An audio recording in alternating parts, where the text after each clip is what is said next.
said in this, they're like, jazz. These kids and their jazz music. So scandalous.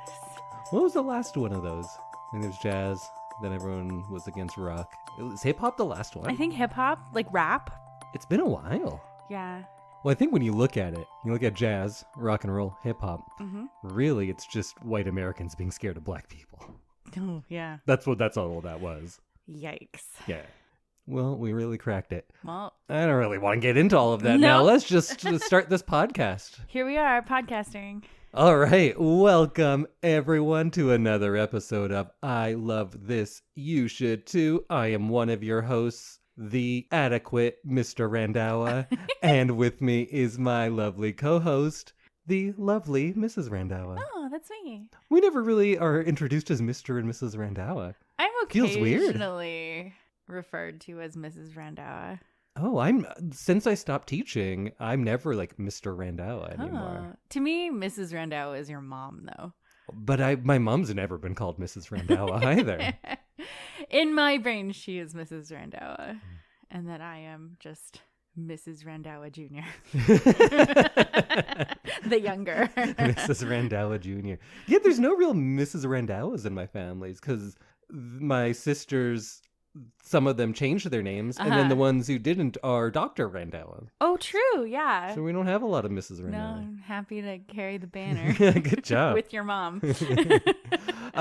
Wait, we were starting to do the podcast and not get into other stuff. Yes. We are going to be talking all about the 1999 film, The Talented Mr. Ripley, today.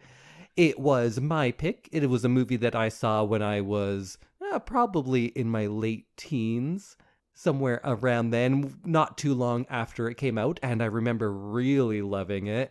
And I remember really loving the soundtrack. I had a CD of the soundtrack. I liked it that much. And you know what? Soundtrack holds up. And I'm going to say the movie holds up. But it was my pick, but it was new for Samantha, the talented Mrs. Randhawa. So, as the title would suggest, Sam, I loved this movie. Did you? I loved it. It was good, huh? Yeah, no, it was fun. It had, like, you were right when you, like, introduced the movie to me last week. You were right. It has all the things that I look for in, like, books. Yes. And there was, like, a romance. There was fancy rich people. There was boats. It was great. But then it also had a lot of those things that I look for in movies, like nihilism, the questioning of the very notion of identity, and it was overall a very dark movie, but you wouldn't know it from the first 30 minutes. Yeah, I really loved the, like, ride of this film. I'm glad to hear that. It's been a while since you've loved one of the movies I suggested. You're always like, yeah, it's fine. It's nice.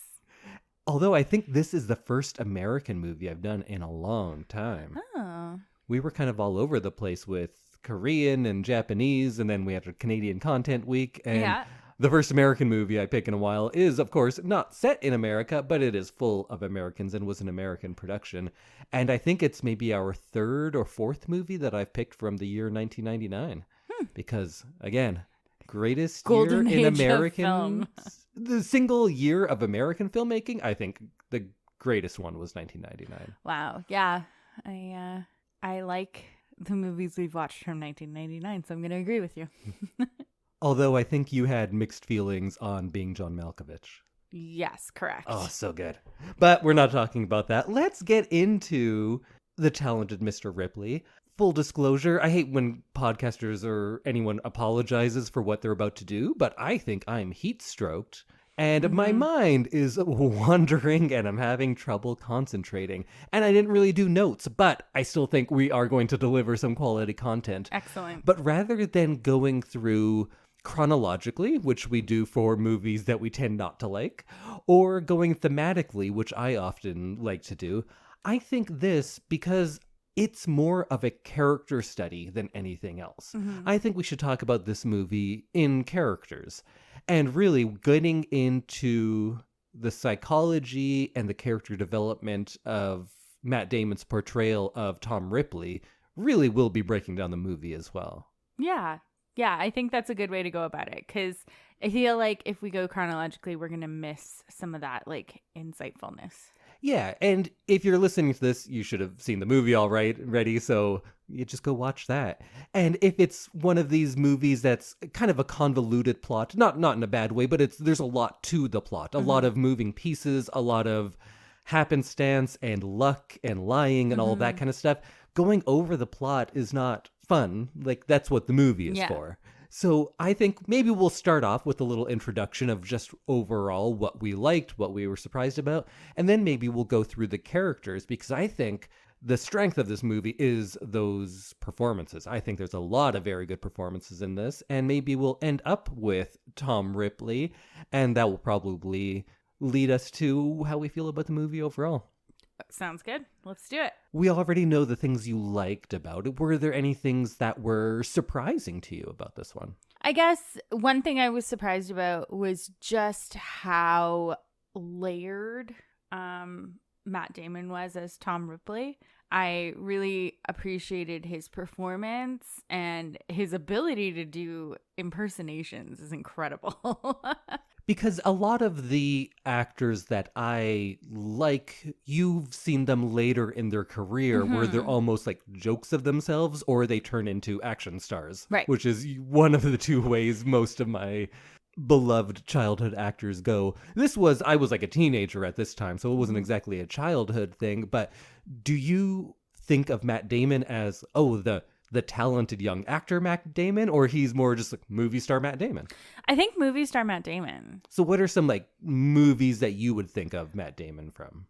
Or is he not someone who's really on your radar that much? Like, I know that he was in Good Will Hunting, but I haven't seen it. Okay. Wasn't he in like a Bond type film? He had all those Jason Bourne movies. Right. Okay. Yeah. I just couldn't remember. I knew it was a B, but all I could think was Bond. Yeah. So I think to most of the world now, that's who he is. Yeah. And a lot of all of the actors in this is kind of when they were getting big. It's not like this was their breakthrough, because Matt Damon, I think, already has an Oscar for writing Good Will Hunting. I think Blanchett maybe already has an Oscar. Gwyneth Paltrow definitely has one from the previous year for Shakespeare in Love. Oh.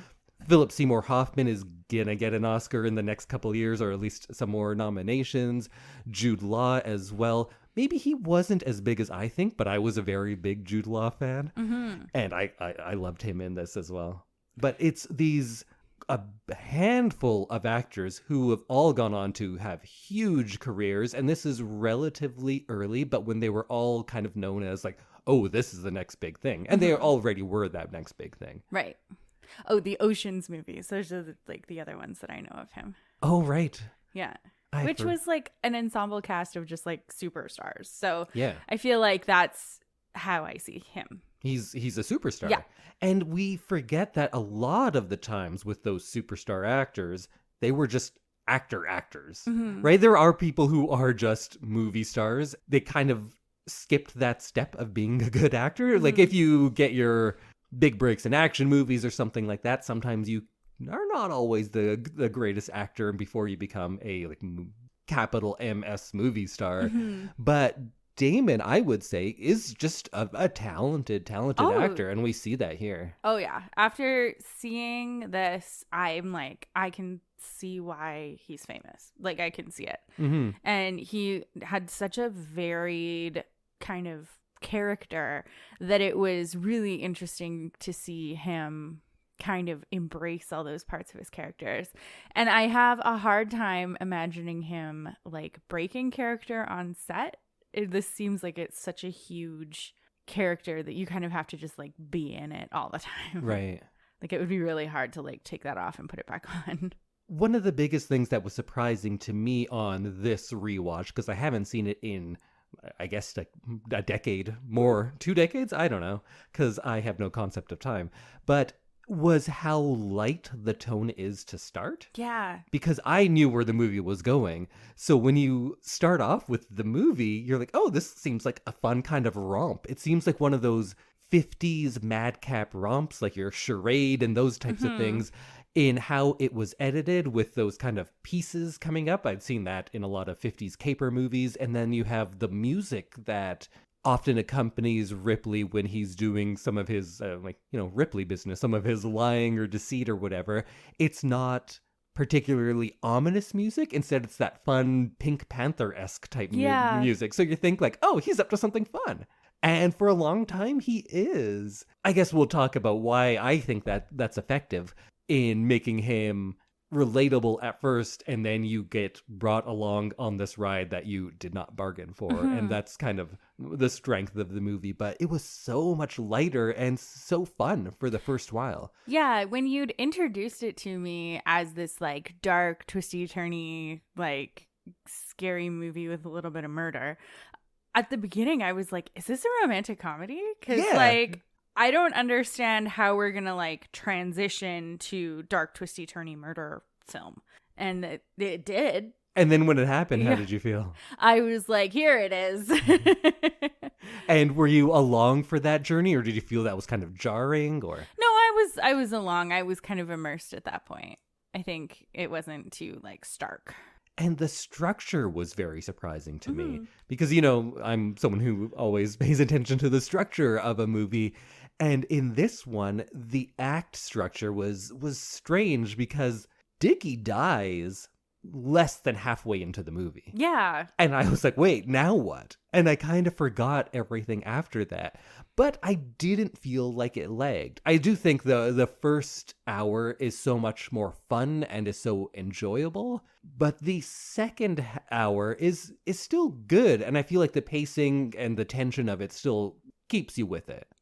Yeah, I think like Ripley at the beginning is so interesting to like try and get to know that kind of pulled me in. I was like, who is this guy who's like lying about Princeton? He's like scamming his way into a trip to Europe. He's like just yes-anding his way. Who is this guy? And so then I was kind of hooked at that point. And who is this guy? We'll save it. Okay, great. I was like, I'm not prepared for that question. Another thing I mentioned already, I love the score of this movie. Oh, it's beautiful. First, like all the jazz, which is great, not because I'm a huge jazz fan, although I like a good bit, but it just sets the time and place very well. And then the score, which has some jazziness to it at times, but the score is fantastic. And then you have those themes like that Sinead O'Connor song at the beginning, that kind of eerie, creepy one that comes in and out at some points when things get like actually serious. And just all of it. I think it's one of my maybe not favorite scores, but you think of those like big giant scores. Yeah. This is a good example of a score where maybe you're not going to be singing the tunes afterwards, but it is fantastic. And I think, well, of course I think because I bought the CD, but I think you can just sit and listen to this score, the whole soundtrack. You were playing it this week a little bit here and there, and I definitely think it's a nice score just to listen to, but the way it works in with the movie is kind of magical. Like they did a really good job with it. Like you feel like you're in Italy. Yeah, and it was just shot beautifully and directed amazingly well as well. Because the director, whose name I'm sure you'll tell me because you have it in front of you, Anthony Minghella? Yeah. He had, I think, just come off The English Patient. I don't know why I don't just pull up IMDb for all of this because I'm talking about, and then they won an Oscar next year. I should have just looked it up. But he had just at least been nominated for Best Director. I think had won it. And he was just making hits. Yeah. Him, Damon, Blanchett, Paltrow, Jude Law, all of them were doing such good work at the time. And I believe Anthony Minghella died quite soon after this and young, so we didn't get to see I would have been very interested to see what he would have done, because this wasn't a movie where I'm like, wow, the director, that's like a real trademark style and I can pick him out, but it's just so wonderfully directed. Yeah, I think the choices that he made, I can like appreciate the look and the feel and the way that he directed the camera. So do you want to get into some character studies and talk about performances and our favorite characters? Yes, please. Who should we start with? Maybe Dickie? Oh, let's go Dickie. I was going to say, I wanted you to tell me who's the most attractive person in this movie. Oh, I think Gwyneth Paltrow or Cate Paltrow. Blanchett. And then? Jude Law, probably. And then? Matt Damon. I'd go Jude Law number 1. Uh-huh.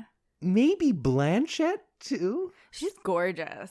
Paltrow 3. Damon 4. Damon 4. Huh. Oh, I forgot about that character towards the end. But I guess maybe he'd be 5. Oh, Jack Davenport? Yes. Yeah, I think I'd put him as 5. He was like handsome. Very handsome. But he's no Jude Law. He's no Jude Who Law. is? I've had a crush on Jude Law for many years. I feel like I've had a Jude Law crush longer than you. Probably. You've seen a lot of Jude Law stuff that I probably haven't. Around this time, like, I know Existence wasn't great, but he did this, and Gattaca is so underrated. He was a sex machine, I think maybe the next year in AI. Interesting. I like Jude Law a lot. I think he's very good. Yeah, I have really only seen him as like a romantic comedy lead. No, once upon a time, he was a good actor. Yeah. But let's talk Dickie. Let's talk Dickie. Dickie Greenleaf. Herbert Richard Greenleaf Jr., I think is his full name. Played by Jude Law, and I think he was nominated for Best Supporting Actor for this, but didn't win. How'd you like his performance? I liked it. I think he did that like rich kid with like oodles of money who doesn't understand how real life works. The poor little rich boy. Yeah. He's like, I'm so rich. I wish I didn't have all of this money, but I'm so dependent on all of this money. Yeah. And the like not understanding A, the plight of like people who don't have money, and B, just like how people navigate the world when you can't just throw like a stack of cash at it. Right. Like figuring out plane tickets or like figuring out food and like stuff like that. It was just really interesting to kind of see him compared to Ripley, because they clearly come from very different worlds. And he had such a, people always say magnetic performances, and I was like, that doesn't mean anything. But I think this was a magnetic performance because he attracts everyone to him. And Marge, I like that Gwyneth Paltrow's name is Marge. I know. I was like, that's such a 1950s name. Marge puts it very well when she's talking to Tom Ripley about how he's like the sun. When he's shining on you, you love it and you just crave it. But when he's not, it's dark and it's cold and you're alone and you just want that again. Mm-hmm. But he's fickle. He's going from one thing to the next. He doesn't care about you as much as you care about him. Right. And they both kind of bonded almost about that because they both experienced that. Yeah, exactly. His performance also very layered, but at the same time very one-faceted. Yeah, it seemed true to life. Mm-hmm. It's not like he was going over the top of like, look at this douchebag, but he's like, yeah, he's kind of a dick. Yeah. I don't think he's a terrible person. No. But he's not a good person. I think it's also just like a consequence of his circumstance that he's kind of like a dick. But he also cheats on his fiance, gets someone pregnant, and then just kind of shuns her and she kills herself. Mm-hmm. So he is pretty bad. Yeah, he's pretty bad. But that's kind of the balancing act that this movie does. Not to say that like, oh, he was bad there, but he's charming, so it's okay. It's kind of making you try to reconcile that. You're like, I too want to be Dickie Greenleaf's friend, but he's also a piece of shit. Yeah. And it makes you try to like deal with that and makes you reckon with like, oh, why do I like him? Yeah. Is it just because he's good looking? And why is he so charming to me? And like access to things that you might not get. Yeah. Yeah. Yeah, it's an interesting narrative of like people with money and their like hangers on. Yeah, and maybe it kind of makes you think about these movie stars or different characters in movies that you're like, yeah, why do I like that person so much? Mm-hmm. One thing I found really interesting was Dickie talking about Princeton and how Ripley couldn't have attended Princeton because he's like not like the people he knows at Princeton or who went to Princeton. But he means it kind of as a compliment at that Yeah, point. Yeah, because he's like, no, you're like actually smart. Princeton's just full of like rich douchebags who are there because their parents paid for them to be there. like Freddie. Like Freddie. I think Dickie's also a really interesting parallel to Ripley because both of them, if you ask, like, who are they? What are their characteristics? It's hard to give anything that is more than superficial. Mm-hmm.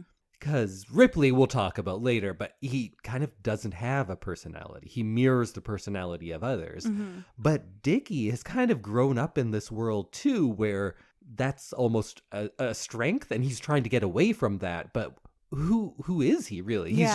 He's rebelling against something, and he likes jazz. But what does he really want? I don't know. Yeah. And I don't think that's a flaw in the writing. I think that's an interesting parallel in those two characters and how, coming from different places, similar characteristics are either positive or negative, depending on your past. And I think Dickie is so rich that he doesn't need to want anything. Like, there's nothing in his life that he can't have. Mm-hmm. And so I think that's the opposite for Tom, is that he wants everything. Yeah, and he has nothing. Yeah, and he has no internally or like financially. Yeah, and his only way of getting things is by kind of manipulating the system. I think another mirror to that is Cate Blanchett's performance as Meredith. Because Meredith also has that poor little rich girl thing, and she has that one line about, well, it's so hard being rich, but I don't want to hang out with anyone who's not rich because they don't know how hard it is to be rich. And you're just like, fuck you. Yeah, exactly. But also, she has no like malice to her at all. That's truly what she believes. Mm-hmm. Yeah, I liked her. She seemed very innocent, and I think that might have thrown Ripley a little bit because she's like very pure and innocent, and maybe he hasn't seen a lot of that, and that might trip up his like morals of, you know, tricking people and getting what he wants. Yeah, she has a lot of parallels with Dickie as well, because they're both people who come from money and claim they don't want the money, but still use all of that money all the time. And this seems like a lot of these characters, I'm thinking about them and like, oh, maybe they're not that great. But that's not the case. I think it is intentional, just like, oh, you know what it is now? I see a lot of Hemingway. It's like The Sun Also Rises. These characters who go to Italy to like try to like, oh, we're going to find something. It was like Hemingway's Lost Generation, those people between the two world wars who were like, what do we have to live for? And they're like, oh, yeah, we're just going to go to other countries and spend our money. And he wrote about them as like almost a condemnation at times. And it seems like this movie is also kind of following in that too, because both Dickie and Meredith are just kind of coasting and floating around, really, right? They're not there for a reason. They're not in Italy to do something. And I think you could even read into it saying that Dickie coming to Italy, getting someone pregnant, and then just abandoning her is kind of representative of how a lot of the world sees Americans and how Americans see other cultures. They go to a place, or they take that culture, they use it for their own amusement, and then when they're done, they just like toss it away, and they don't have to follow through with that. And I think Dickie's time in Italy is kind of a commentary on that, perhaps. Yeah, that wasteful culture. And Meredith, again, I don't know much about her. She seems like someone who is looking for something, but she doesn't know what she's looking for. And a lot of the time, she's almost in the movie more as a plot device. She furthers the plot a lot, so you get why she's in it for those reasons. But there's still something about her performance that I just loved her. I loved when she was on screen. I actually haven't seen many Cate Blanchett movies, but she was just fantastic in the small amount of work she was doing in this. And I think that she is still a very good actress. Yes. Like, as she's gotten older and done more work and stuff, I think she's still very, very good. And she's very versatile. Yeah, for sure. In the things that she's done. And I think that she is pretty incredible. For whatever reason, she always seems old to me. Not like an old lady. No. But it was almost bizarre to see her as like young, vibrant Cate Blanchett. Yeah. She just seems like perpetually old. And that sounds bad, but maybe she is just such a mature and nuanced actor that I don't think of her as like gallivanting around Italy type person. Yeah, and like carefree. I feel like a lot of the stuff that she does is very serious too. Yes. So, and especially now. But I think that this is kind of opposite because she's just like flitting around Europe and like getting into trouble. How many of the actors in this are in the Marvel universe? Cate Blanchett was. She was Thor's sister? Jude Law was. He was in Captain Marvel, I believe. Oh. Gwyneth Paltrow. She's Pepper Potts. Is Yeah. Matt Damon? I don't know. It's probably just a matter of time. Yeah. And if Philip Seymour Hoffman were still alive, I bet he'd be one of the agents or something. He was in Thor Ragnarok. Matt Damon was? He played an Asgardian man playing the role of Loki that's in a play right. going Yes. on in the movie. Yeah, he totally was. Cate Blanchett was in that one too, I think. Or was she in a different Thor? It doesn't matter. We're not talking MCU, but I forgot about that scene, and that scene was hilarious. Yeah. I really liked that. I like Matt Damon a lot because he is also willing to make fun of himself. Yeah. He doesn't take himself very seriously, and I like that about him. That's kind of what I think of him as now. Is like a comedic jokey kind of actor. Similar to Brad Pitt in a lot of ways.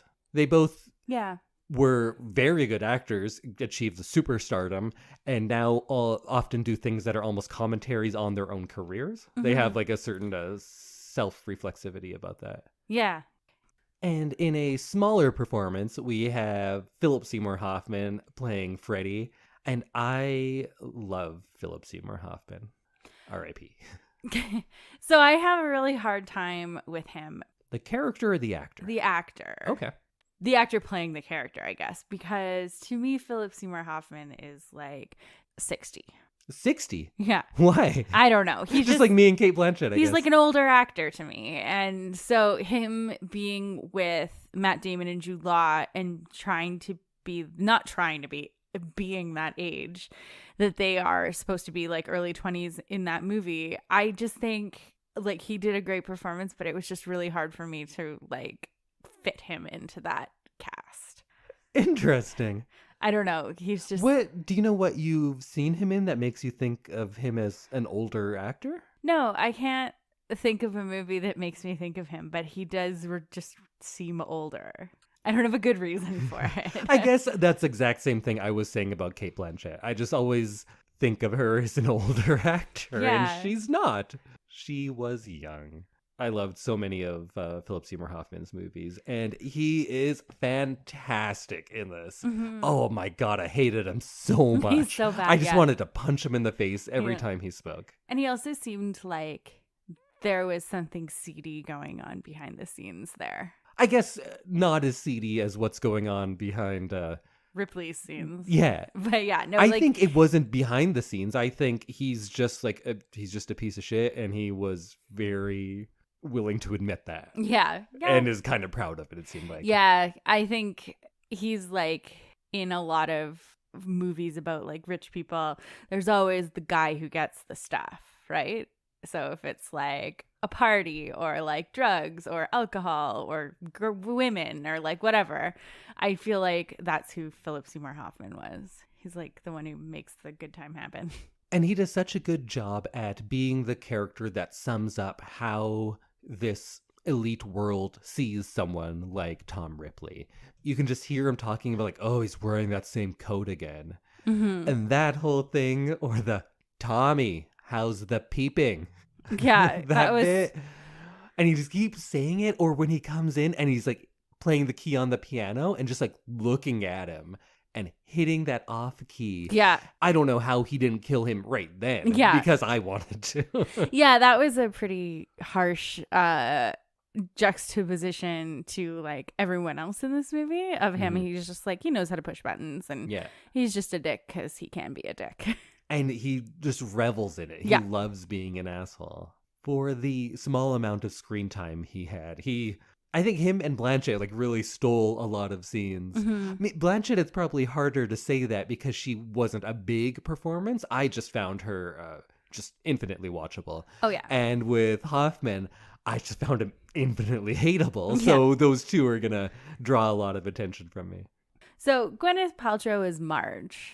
I thought her performance was just like incredible. I thought she was like, I keep saying layered. She was very layered or something. But she just like really brought some like realness to the characters, where like Jude Law isn't like really a real person because he's rich and he has no cares or like wants in this world. Gwyneth Paltrow is like, she's a novelist and she is like a true human being. But she also, I'm not saying that the performance wasn't good, but she also is there because she's rich. Yeah. She can afford to just be doing whatever. And with her, though, she's like, oh, I'm writing a novel. I don't know if she's really writing that novel. I don't know if that novel is complete garbage. But it didn't seem that far from Dickie being like, oh, I'm here to see jazz. Like, okay, whatever you need to tell yourself. You're just rich and hanging out in Italy. Yeah. And that is what she was doing. But she is just a character who actually has sympathy for others. She is like and the she humanity is maybe that Dickie the only doesn't. character who has sympathy for others in this whole movie. Yeah, absolutely. And she comes across as like almost motherly a lot of the time, but it's mostly because she's dealing with Dickie, who is a child. Yeah. And Tom Ripley, who may or may not have emotions. Yeah, maybe that's why she feels like she's like the most human out of everybody. Oh, from the most human, I would definitely agree with. For the first half of the movie, I thought she was a bit one note.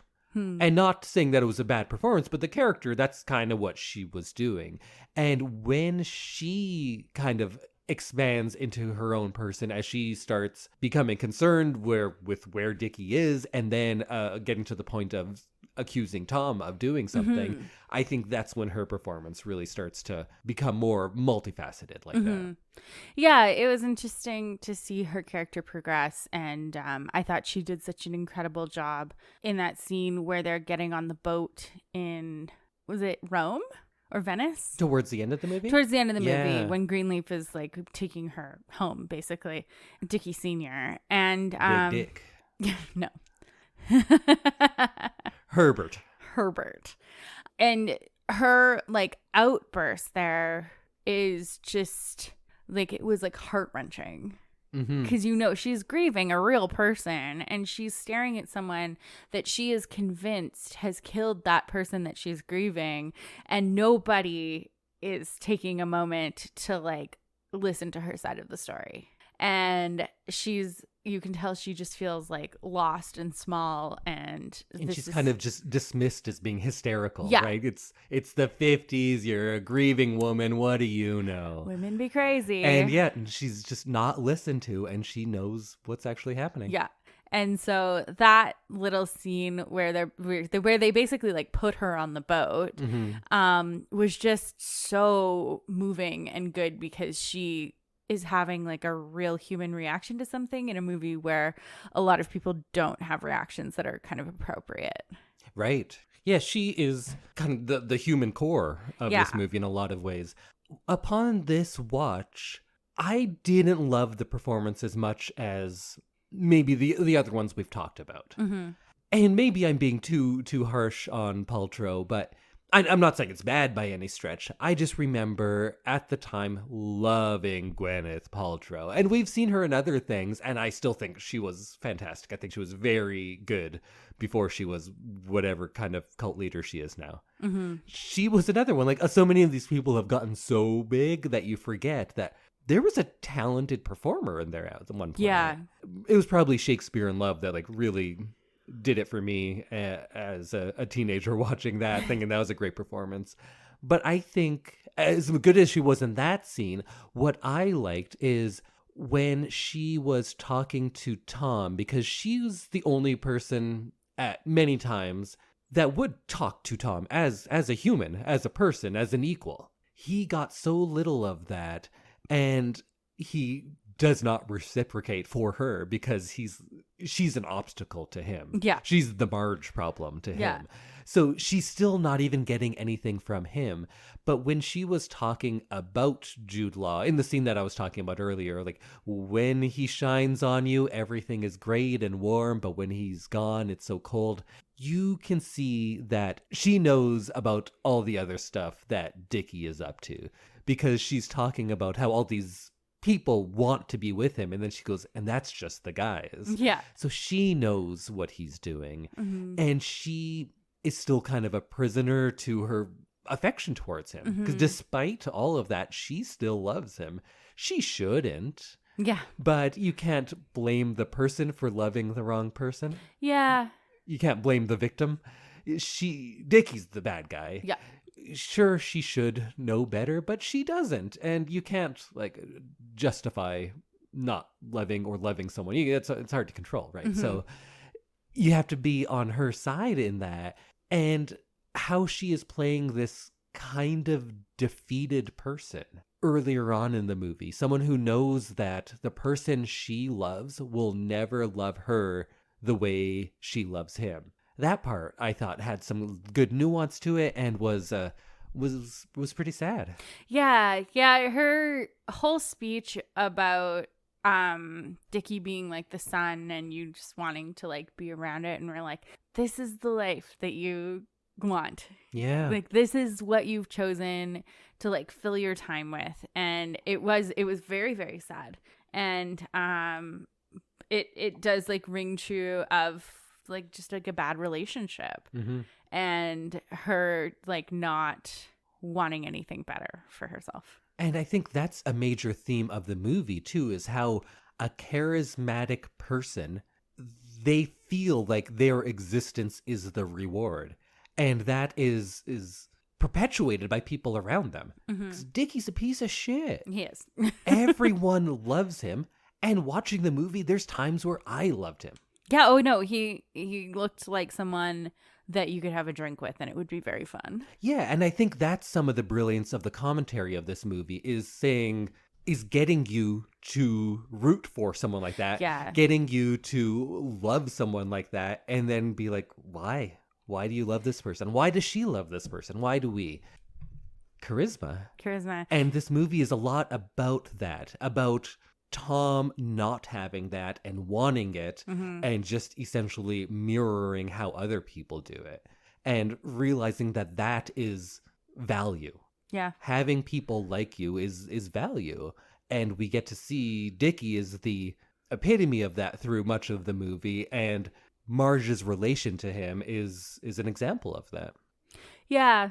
Yeah. There's a lot of themes in this movie that also make you look kind of back at yourself, of like, would you be any better in that situation? Right? Like when he calls him a leech. Yeah. And I kind of thought like, yeah, like tell him he is leeching off of him. But then I'm like, wouldn't I do the same thing if I met somebody who had like $500 million and just was spending it freely on his You're people? like, it's nothing to you, and it's everything to me. Yeah. The time he spent, the money he spent was nothing to him, but it was everything to Tom. Mm-hmm. And it seems like it was everything to Marge as well. Yeah, exactly. But she was just less needy than Tom. Mm-hmm. Yeah, it's interesting. The lessons, I guess, in this movie. That might be the wrong word, but like just the things that makes you think about yourself as well when you're judging these characters, and then you kind of turn it back on yourself and you're like, no, you would have done the same thing.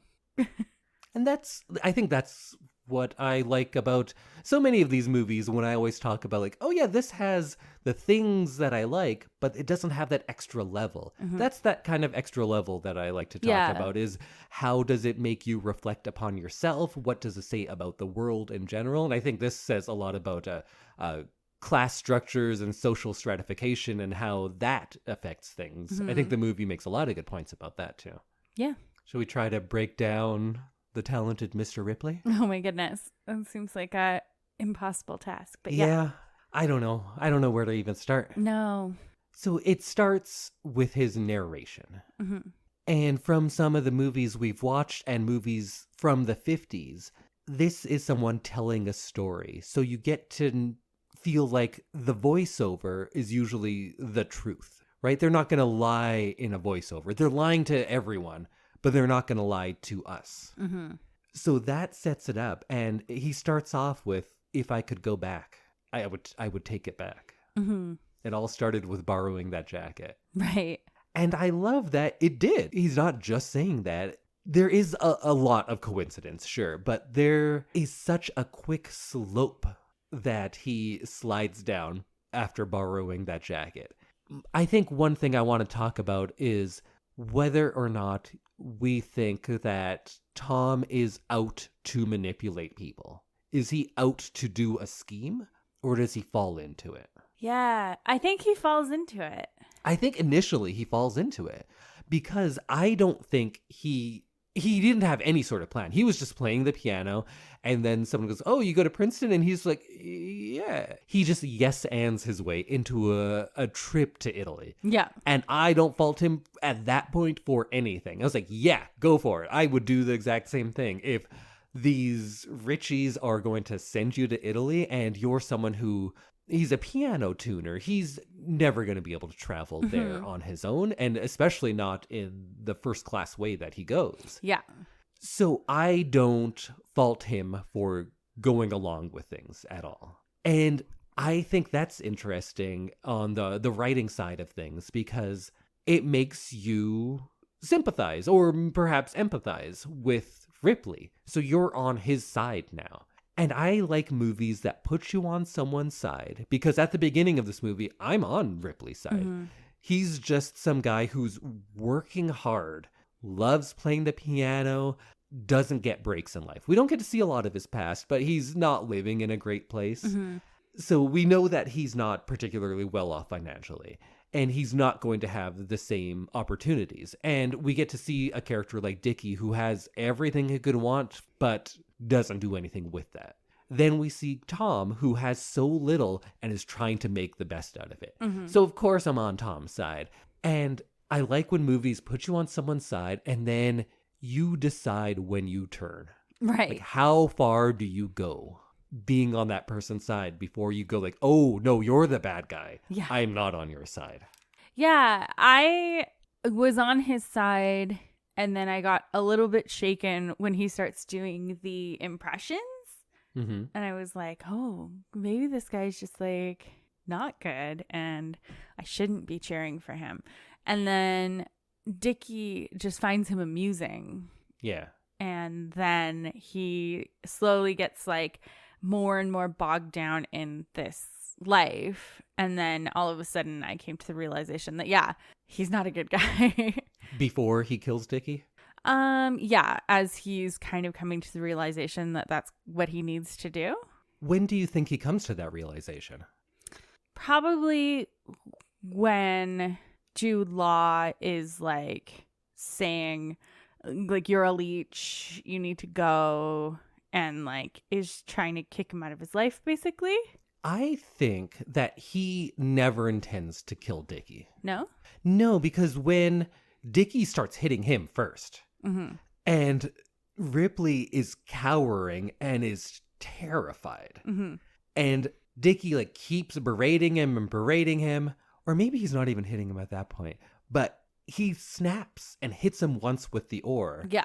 And his reaction, which I believe is truthful, is immediate regret and concern. Mm-hmm. I don't think he had intention to kill Dickie. Oh. I think he hit him and then he's like, oh shit. He tries to stop him. And then he tries to like stop the bleeding. And then Dickie leaps on him. And then he pushes him off and hits him. And then he just doesn't stop. Yeah. And he's like, I need to finish this now. I think he didn't intend to kill Dickie. And I think he regrets killing Dickie. I'm not saying he's a good guy or anything. He killed him. But I think that it was more a crime of passion than anything premeditated. Yeah, I could see that being true. because he just looked so scared. Ripley does. Yeah, there's a few points in this movie where he is very childlike. Usually around water. Yeah. He's scared of water. Is he?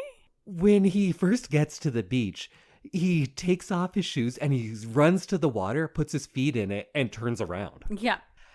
When everyone else is swimming off of the boat, he sits and is reading his book. When Dickie is on the boat with him, just the two of them, he's scared and says like, no, stop it. I'm serious. He's scared of water, I think. I tried to like psychoanalyze because that's what we're going to do here. And I was like, the classic, when you gaze into the abyss, it gazes back into you. The ocean is emptiness. And that's a reflection of Ripley's own emptiness, is my hypothesis. So when he sees that, the scariest thing to him is his own emptiness. And that comes back later in the movie. He feels like he is nothing. He's nobody. And that's a theme that comes up a lot. And he tries to create this personality, this whole self. Everything about him is invented, and it's usually done so by mirroring other people. He doesn't have a self. I don't think Tom Ripley is anyone. We're going to watch American Psycho at one point, and that's kind of my idea there too, and how that is like part of corporate culture. Just like being nobody is kind of good. Yes. Being an empty vessel.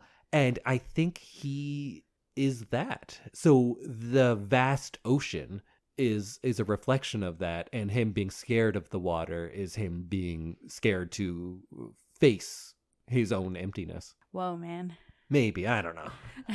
Maybe I just made that all up, but it seems to make sense to me a little bit. Made sense to me. So then, do you think he was a killer just waiting to happen? Or do you think he kills out of necessity or circumstance? I think he's telling himself he has to kill out of necessity. I think he's just like a psychopath. I think I'd agree with you. I'm not saying that if he had never gone on this trip, maybe he would never kill anyone. I think that's a definite possibility. But I also think like he might. I think he is neither good nor evil. I think he has no morals because he is largely empty. Yeah, I think so. And I think that emptiness is like what psychopaths. Yes. It's where the conscience goes. Yeah. And I think that he doesn't want to deal with that because that means he's a bad person. And like you said, he thinks he's a good person who is like helping people. Tom? I disagree with that. I don't think he thinks he's a good person. I think he is aware of that he is nothing. And that is what he's trying to get away from. And the only ways he knows how to do this are to please others. I think he tries to be a people pleaser much of the time. But I think he doesn't know why he's doing that. I think he pleases others just to fit in. He wants to feel wanted, but he brings nothing to the table. Right. So the only way he knows is like trying to do what people ask for him, which makes him great for the roles that he is in when the movie is starting. Like when Greenleaf Sr. meets him, he loves him. He's like, oh, this kid is going places. This kid is great. And I was trying to think like, why? What is it about him? But all Ripley does is mirror what he sees in others. Yeah. And Greenleaf Sr. is like a corporate guy. It's shipping, I think. Shipping, that yeah. He's essentially a billionaire. I guess not in those days, but what would now be a billionaire. That's a fun little comparison too, because if Ripley was Greenleaf Jr., was Dickie, because he talks about him like, you're wasting everything you have, what I would do with what you have. He would do so well in a corporate structure. Like how CEOs, so many of them are sociopaths or psychopaths, but that's like a very productive place for a psychopath is in business. Yes. And that's not just me hating rich people. That's an actual thing. Yes, exactly. And he would do so well. If he were Dickie, he would just please his father and have no scruples about going about his business. And he would be incredibly successful. I don't know much about Greenleaf Sr. He doesn't seem to have a lot of empathy for others. No. he's kind of dismissive about his own son being missing. Like, he cares enough to come out there, but it seems like he cares about how it reflects on him. Yeah, he's caring about like the optics of his son leaving a suicide note. So then you wonder if Tom Ripley was in that position, he would act kind of like Greenleaf Sr. And that makes me think like that's why he loves that guy. Yeah. He's a perfect son for you, for someone in that world. Yeah, I agree with you in that he would be really good at business with that. I feel like that's what business people want their underlings to be, is like, don't bring your emotions to work. Don't worry about like the morals of this, and like just be a good worker drone. Do what you can to please me. Yeah. I have authority. And that's exactly what Tom Ripley would be. Yeah, exactly. So yeah, I think there are many situations where he would do really well, but this like really emotionally charged situation isn't as easy for him. Definitely. Yeah. You see him kind of struggle with people who are emoting really hard. Yeah. Like Meredith and like Marge. And I was just thinking about the moment in the carriage with Meredith when he's like basically breaking up with her. Yes. And she's sitting there crying in the carriage, and he's like, well, I'll see you tomorrow for coffee. He doesn't care about her. No. And he doesn't care about emotions. It seems like he's not able to read that she's like really upset and could actually use him to like comfort her. Do you think he cares about Dickie? I felt a little bit like he loved Dickie and wanted to like be around him forever. Yeah, it's a fine line. Does he want to be Dickie or does he want to be with him? Yeah. And I think that he is a character that is so emotionally stunted that he can't differentiate. Yeah. So I read it as Tom Ripley is gay. He may not have known it, or he might be asexual. Who knows? Yeah. I do hate how often evil characters would be gay coded, because then you're like, yeah, he's a bad guy, he's gay. Yeah. That was the thing that happened so much. And I don't think this falls into it in the same way, because I think although he might be, I don't think that is linked with his homicidal tendencies. Maybe I think there is a chance that maybe he is a psychopath, and when he found himself attracted to Dickie, he doesn't know what to do with that. Right. He's never been attracted to someone. He's never been in love. He's never had all of these emotions. So now that he's having them, he doesn't know what to do with it. He doesn't know, like, am I in love with this man, or do I want to be this man? Yeah. And he just goes like, yeah, all of it. I just want him. I want to be him. I want to become him. I want to be with him. There's like a strong argument for both. Mm-hmm. And I think, yeah, I agree with you that he doesn't know because he's never experienced this kind of human interaction. Yes. I don't think he has the emotional intelligence to parse this out. And especially if you're in the 50s, you're probably, I think this character has had no sexual interactions in his life, and finding yourself sexually attracted to a man and having no emotional intelligence, almost no emotions, he doesn't know what to do with it. Yeah. Yeah, I agree with you. And it seems like he tests it out earlier. Like, there's that bathtub scene. Of course, they're like playing chess. It's a battle of wits. And then he says, like, oh, can I get in? And of course, he plays it off like, oh, not with you in it, of course. Yeah. But he's lingering. He's watching. Oh, the peeping scene, too, right? And after he kills Dickie, he just sits there with the body and he just holds him. He just holds the dead body and like weeps. And I think maybe even sleeps with him like that. Yeah, you do see him taking in and like learning things from experiences like that. And I don't know much about the book, but I believe he's gay in the book as well. And there's a bunch of books. Oh. There's more than just one. There's also other Ripley movies. There's like a prequel and there's sequels to it, because he goes on more like adventures and stuff. I don't think they have, there's definitely none of the same cast or crew of this movie, but there's like a French one. So it's something that's been adapted a few times with various tones and various truthfulness to the source material. But the author was a gay woman I think in the 50s as well when she wrote this. She was also like a real asshole. So I don't want to be like, oh yeah, she was a lesbian writing novels in the 50s. What a great person. She probably had a hard time, but she was a real piece of shit and wrote Ripley kind of as herself, it seems like. She was like a real womanizer and an anti-Semite and hated everybody and let them know very often. Oh. But it does make me feel like maybe then at least there isn't somebody tacking on like, oh yeah, he's evil and weird, let's make him gay too, because those kind of things go together. I don't think that's the case. I think that the author rather was trying to work out some stuff herself. Yeah, that makes more sense.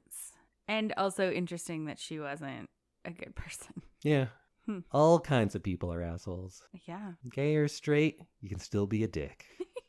Oh yeah, we kind of just got right into things. I did have some like thinking about starting off at the beginning about how he's always so close to what he wants, but he can't obtain it. Like he's a piano tuner and he's like playing in the big concert hall and then somebody catches him and he has to apologize.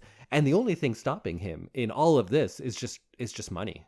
Like I think the class system is very apparent in this movie, and there's a lot of commentary on that in not just what we were talking about, how Tom would be very successful if he were in that world, but that seems to be the only thing that's keeping him from success is just his lack of funds. And then when he gets a little bit, he goes a long way on it.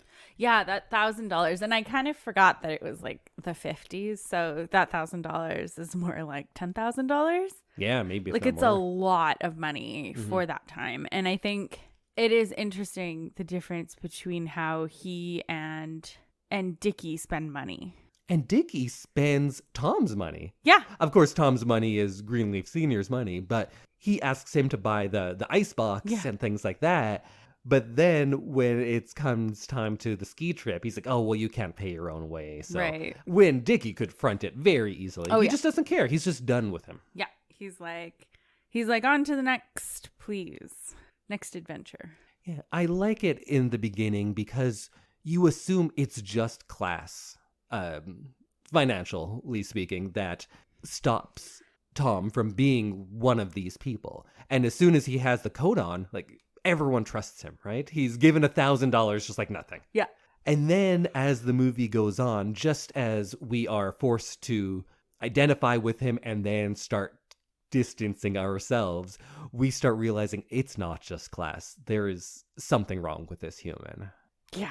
Like how he researches jazz. He's not like, oh, this is cool. He studies it like a text because he doesn't have that capacity to even enjoy it, it feels like. Mm-hmm. Yeah. He's interesting because he's always grasping for something. I like when he's studying Italian and the phrases he's saying is, this is my face. This is the face of Dickie. Like, that's what it means, what he's saying. You're like, oh, is he a big creep? Yeah, I think he's a big creep. That's super creepy. And it's fitting that the song he sings, he does My Funny Valentine, and the first time he hears it, he says, like, I can't tell if this is a man or a woman. the Chet Baker one. Oh, yeah. And then that's the song he does, and he doesn't change it. He does it exactly as close as to Chet Baker as he can. He's a mimic. He doesn't bring anything. Yeah. He just mimics what he sees around him. Yeah. And he goes through the movie and it's equal parts skill and luck. There's a lot of luck. It's not like he's one of those mastermind psychopaths. No. He's smart, but he's not doing anything that most people couldn't do if they had the will to do something like that. Right. He's not outsmarting the police that much. He's lucky a lot of the time. And towards the end of the movie, he just keeps having to kill people because they're figuring out. So it's not like he's skirting this big plan and he has like a detailed layout of how things are going to go. He's just like reacting in the end. There's also that scene on the train. I think that was maybe not the first time, but that's when you realize like, oh, there's something not good with this guy. Because he's not just smelling Dickie because he loves him. There's something extra. He's he looks in the mirror or the glass and their faces kind of overlap. So that's when I started thinking like, oh, he doesn't just love him. I think he wants to be him. Yeah. It was a bit of a like wear your skin kind of moment. Yeah. Where you're like, ooh, this is going somewhere creepy and I don't like it. Because at first it looks like he's in reflection kissing Dickie. Mm-hmm. And you're like, okay, I get that. He loves him, but he is forbidden from this love. Right. That's something you can understand. And then the faces kind of merge and you realize that there's something else going on. I think this is the second movie that has stolen a scene from Persona, which one day we'll watch. But we're giving you some more fun stuff before we get into Bergman. Okay, great. I guess it's just kind of the ending we need to talk about now. Yeah. So I did love, what's his name again? Although I've forgotten him. Oh, Peter Smith Kingsley. Peter Smith Kingsley. What a name. What a guy. Rich person name. Yeah. There's a lot of good rich person names in this. Mm-hmm. He's so likable. And there are moments when he's talking with Ripley that you kind of forget what Ripley is. And you're like, I just want them to be happy. And then you're like, oh, no, wait, that's the killer. Yeah. And movie, you got me again. You give me flashes of something that you want to cheer for. Yeah. You want these two guys who are lonely. Mm-hmm. You want them to find solace in each other. But then you realize who Tom Ripley is. And that's not a person we should be cheering for. That is a straight up psychopath murderer. I did wonder at the beginning of that whole, like, them going away together, if this was like a happy ending. Yeah. Which I was like, this is an odd choice that like maybe there's going to be a happy ending. But it wasn't a happy ending. It was just like another bad thing happening. Why do you think he kills Peter? I think because Meredith is better for him, I guess. Like he assumes that if he's going to be around Meredith, that's a better situation. Oh, interesting. And maybe he doesn't really know what these feelings are with Peter, and he thinks like it's more acceptable for me to be with Meredith. Meredith is also rich, and I think he's like, no, Meredith's like the more correct choice for me then for the next phase or whatever, however long that lasts. That makes sense if you subscribe to the idea that Ripley is, well, of course he's manipulative, but manipulative with foresight and he's plotting and planning things. Mm-hmm. Then that makes a lot of sense. But I think I just never thought that he was that. Mm-hmm. I'm not saying he's not bad. I'm just saying he's evil instinctually and not with forethought. Right. I had a lot of trouble with this part. I understood why he was doing it. I'm not saying it's the right choice, but I never thought it was unclear in his actions. Like, he kills Dickie, I thought, because things got out of hand. Mm-hmm. And then he finishes it. And he regrets it, but too late. We're moving on. I think he kills Freddie because he's going to be found out. Yeah. And he's just saving his own ass, very simply.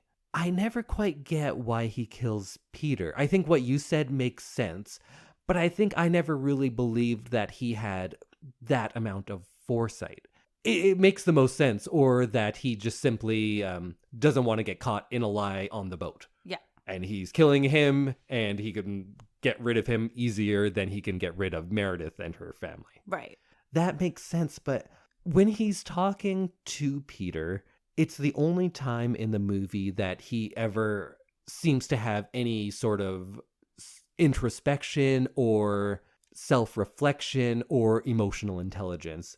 Because he talks about how there's this room in the basement. He's talking about a metaphor for his mind or his soul or whatever, and you just lock the door and never go in there. And then you meet someone special, and all you want to do is toss them a key and say, open up, step inside. But you can't because it's dark and there are demons. And if anybody saw how ugly it is. I think that is, outside of the voiceover, which starts and kind of finishes the movie, I think that's his truth. That he does want to share with someone. He wants to be wanted. But he also knows that there is this terrible darkness inside of him. Mm-hmm. At the beginning of the movie, you can say like, Oh, he's just a fun guy going out and just doing whatever. Oh, he's a bit of a trickster. And then as the movie progresses, you can say that he is empty and he's a psychopath and doesn't really have any sort of moral compass. And he would be a great soldier and a great businessman, but you've put him in this kind of love triangle thing, and that is not an environment where he can do anything productive. Right. But at this point, I started thinking that this is someone who is evil. Mm-hmm. Because he's saying that there's this darkness inside of him. And maybe that was there before the movie starts. Because we don't know what he was doing before that. Right. We don't know if he's killed 20 people. Yeah. It's entirely possible. And this speech is the first thing that made me think, like, you know what? Maybe it wasn't just he fell into it. I think he fell into this whole thing because of the jacket, and I don't think he planned any of that. Right. But it makes me think that he doesn't just fall into killing. There's something in him, and he knows that. And this is the first time he is kind of aware of his own faults. Or maybe he does talk about how, I was going to say he talks about it in the opening monologue, but that actually happens at the end of the movie. When the movie starts, it's him sitting there after having killed Peter. Right. That's where it starts. So we get this insight into him about how there's this darkness and he wants to share it, but he knows he can't. I think he kills Peter because Peter has forced him to reckon with this darkness. Right. Because Peter is loving and supportive, and I think into him romantically. Yeah. That this has come to the surface. And I think it's dismissive if we were to say that when confronted with his homosexuality in someone else who is gay, that it's too much for him and he kills him. Right. I think that's too dismissive of this entire character. Yeah. I think it's more that having someone who actually loves him, this thing that he wanted, he thought he wanted, the first time he gets it, he realizes, I can't do this. I can't do love. I can't share who I am because who I am is dark and empty.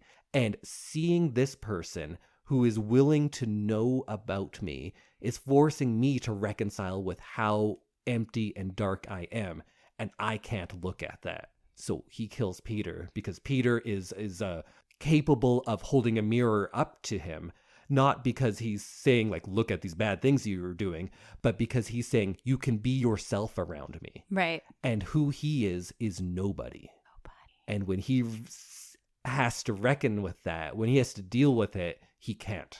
Right. Every time he's forced to deal with who he really is, like when Dickie calls him out, he's like, you're a leech, you're boring. Yeah. It's true.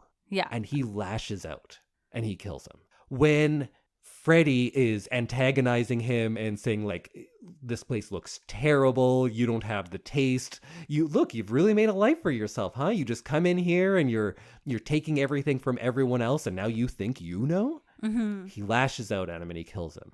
And with Peter, it's the same thing, but in a positive way. He's saying in his intimacy with him that you can be who you are around me. Mm-hmm. But who he is nobody. He's just a reflection of others. And when he's forced to deal with that, he lashes out and he kills Peter. The only person who ever really wanted to know who he was. That's what I think. Because throughout the movie, every time he lies, that's an act of self-destruction.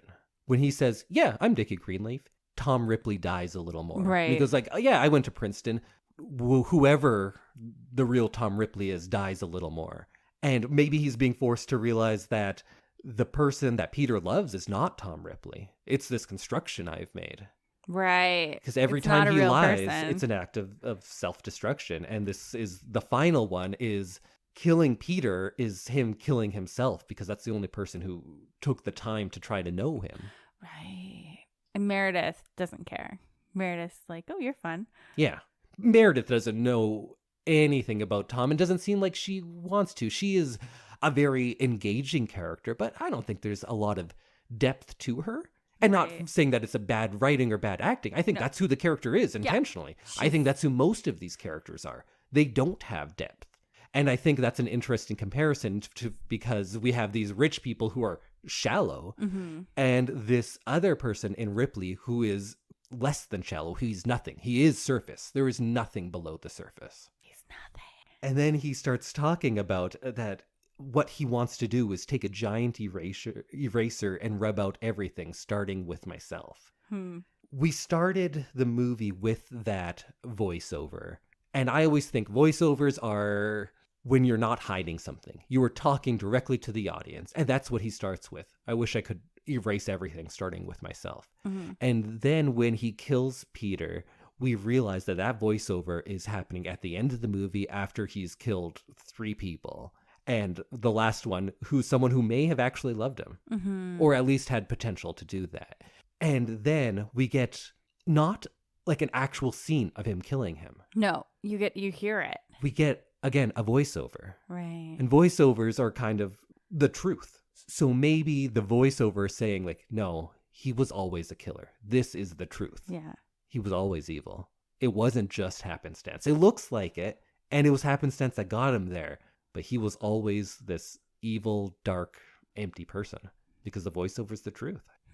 And then the door closes as he sits. Yeah. After killing him, just staring there. Because they're on a boat. Yeah. And the door closes on us knowing anything about who Tom Ripley is. Right. He's nobody. Whoa. Did that make sense? It I does. kind of made it off all at the top of my head. Because when we talk, it's when you think and it all makes sense. Yeah. I agree with you. Sounds like you wrote a novel first. My paper says, the more he lies, the more he destroys his true self. And then the rest kind of just happened. Soliloquizing. Yeah. And I think that's why this movie is, this movie is not well reviewed. What? Yeah. I don't know if I see more into it than the movie actually puts forth. I see all of this stuff there. Or maybe people don't look into it as much. I don't know what it is, but it's not particularly well reviewed. And I think it's so well constructed, beautifully acted. I think there is so much to these characters, even when there's nothing to them. That's even more. Yeah. Because there's nothing to Tom Ripley. Yeah. But I could talk about Tom Ripley all day long. Forever. And we kind of just did. Yeah. And the direction is beautiful. The music is fantastic. The scenes, the outfits. It's a good movie. It's a very good movie. There were some very good outfits. Oh, this is something that I wanted to talk to you about. So we're done, essentially. Yeah. But what were some of your favorite outfits? Oh, see, I didn't keep notes of that. I can't. Who was the best dressed? Meredith. I agree. Yeah. I did appreciate Marge's like summer vacation looks. Mm-hmm. I like that because that's who I aspired to be if we were in Italy at a beach house. Let's go to Italy and we'll each pick an outfit. I'm gonna do one of Dickies. Okay. You do one of those. Yeah. We'll look great. It also reminded me how versatile just like a big white shirt is. Yeah, that one scene they're all wearing giant white shirts. And there's a couple of times where she's wearing it with different things. She's wearing it like tied up. She's wearing it over a bathing suit. It just, I was like, man, I should go out and buy a white shirt. You'd be like Jason Mantzoukas. Is that all he wears? He only wears white Oxford shirts. Huh. Nothing else ever. Weird. Yeah. Is he like Steve Jobs? I think in very, very few ways, but in that one, yes. Yeah. All right. Well, I think we are about done for today. You know what we haven't done in a long time? What's all of our social media stuff? So you can find us on Twitter and Instagram at ILTYS and the number 2. You can find us on Facebook at I Love This You Should Too -podcast. And if you want to send us a long form love letter, it is I Love This You Should and the number 2 @gmail.com. I think so. I haven't checked in a long time. Yeah, send in that fan mail. Yeah, we love hearing from you guys. And we love hearing all your thoughts after the fact. And you know what else you should send us? Money. Yeah, please send us all your money. That should be our thing. If you want us to do a movie that you like, I don't know, just pay us. We'll do it. We have no sponsorship. No. We make nothing from this. So we are very cheap. You'd be surprised how cheap. Make us an offer. We'll probably do it. Yeah, exactly. Okay, we'll see you next week when I reveal our next theme. And oh yeah, do we get to know the theme now? No, because I haven't picked it yet. Okay. I was so ahead, and then I just kind of fell off the rails. But I have a few on my list, and I'll just see kind of what goes with what and what we want to do for the week after. Yeah, 2 things of the fortnight next week, and then big preview. Watch. Yes. See you next week, everybody. Bye.